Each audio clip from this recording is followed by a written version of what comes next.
வணக்கம் viewers, welcome to Karuveppilaisamayal. இன்றைக்கி நான் வெந்தய கீரையை நறுக்கி வச்சுட்டேன். இங்கே பாருங்கள், இதை வச்சு தான் நான் வெந்தய பருப்பு, அதாவது மேத்தி டால் அப்படின்னு சொல்லுவாள். அது ரொம்ப நல்லாயிருக்கும். நம்ம எல்லா தொட்டுக்கைக்கும் யூஸ் பண்ணிக்கலாம். மெயினாக சப்பாத்தி பூரிக்கெல்லாம் நல்லாயிருக்கும், நானுக்கு நல்லா இருக்கும். ஸோ நம்ம இந்த வெந்தயக்கீரை சாப்பிட்றது உடம்புக்கு நல்லது.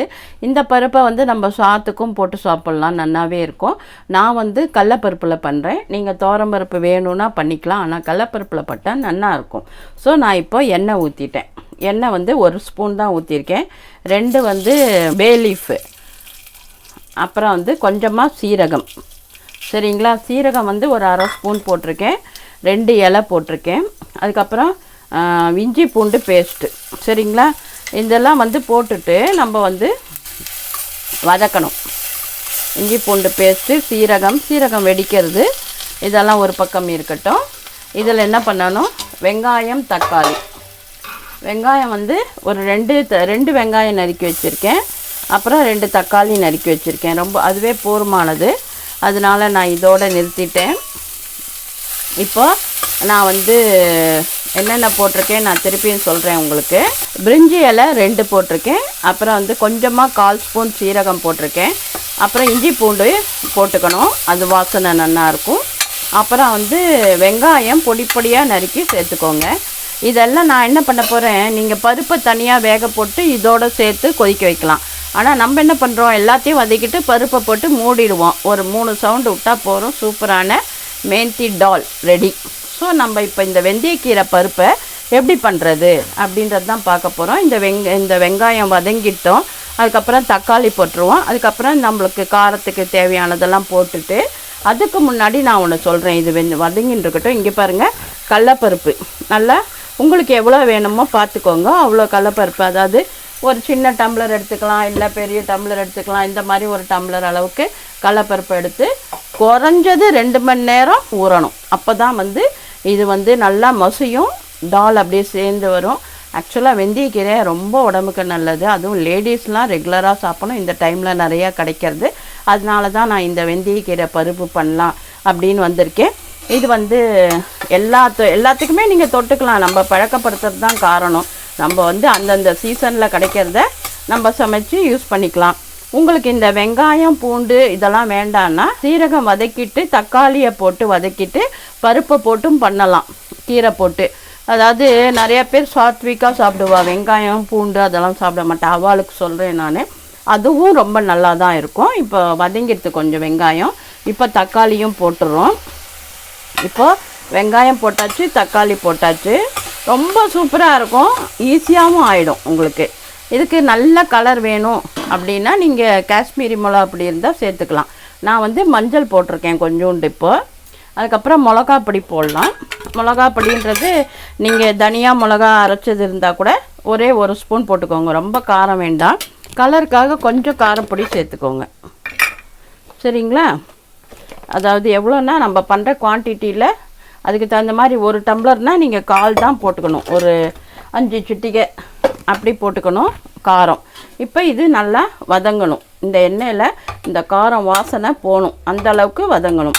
இப்போது வெந்தயக்கீரை நீங்கள் இப்போ எல்லாம் கிடைக்கிறதில்ல, அதை கட் பண்ணுறோம்ல, அதை நறுக்காமையே பண்ணலாம்.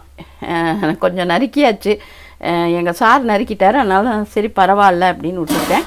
நார்மலாக நீங்கள் ஏன்னா சின்ன சின்னதாக தான் இருக்குது நம்மளது. நல்லா 3 இலை வரல, 2 இலை அதை முதச்சி வர்றது தான் வருது.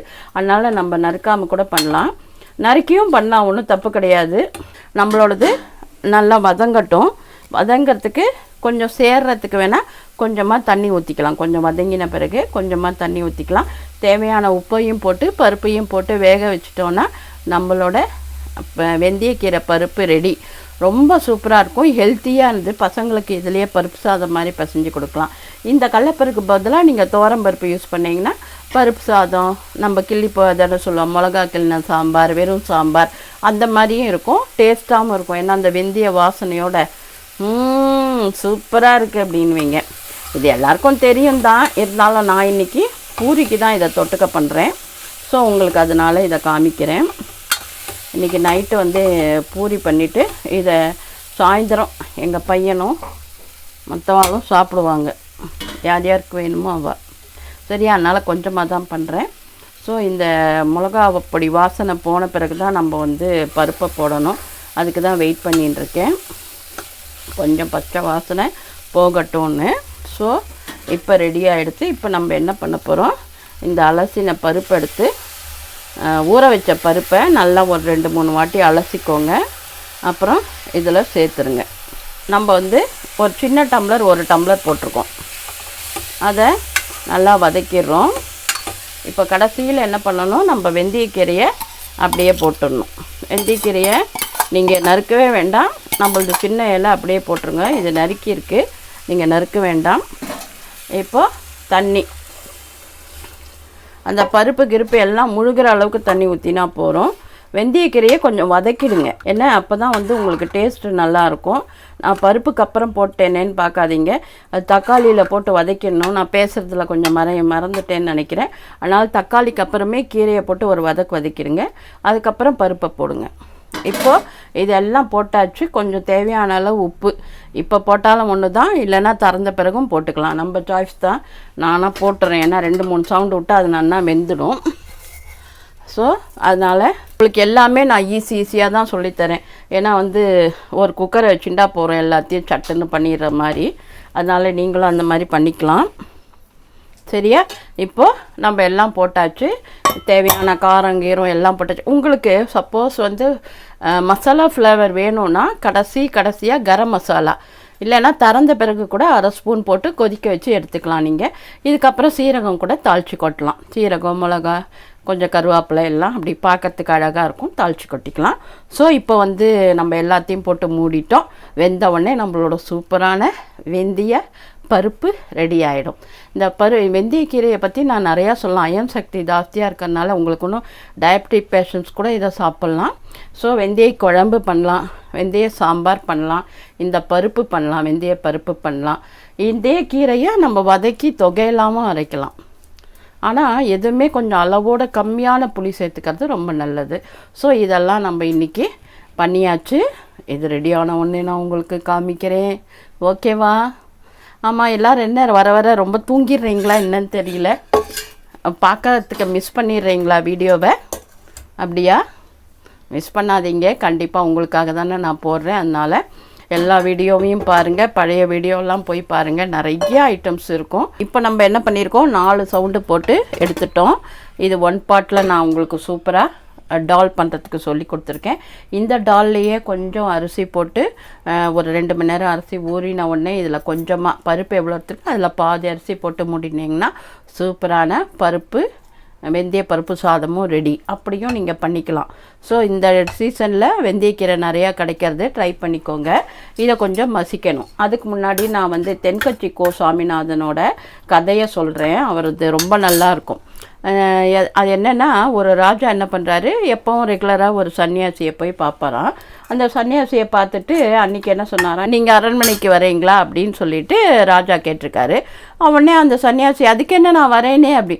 ராஜாவுக்கு ஒரே ஆசிரியம், அவர் வரமாட்டேன்னு சொல்லுவாருன்னு நினச்சேன், இப்படி வரேன்னு சொல்லிட்டாரே அப்படின்ட்டு.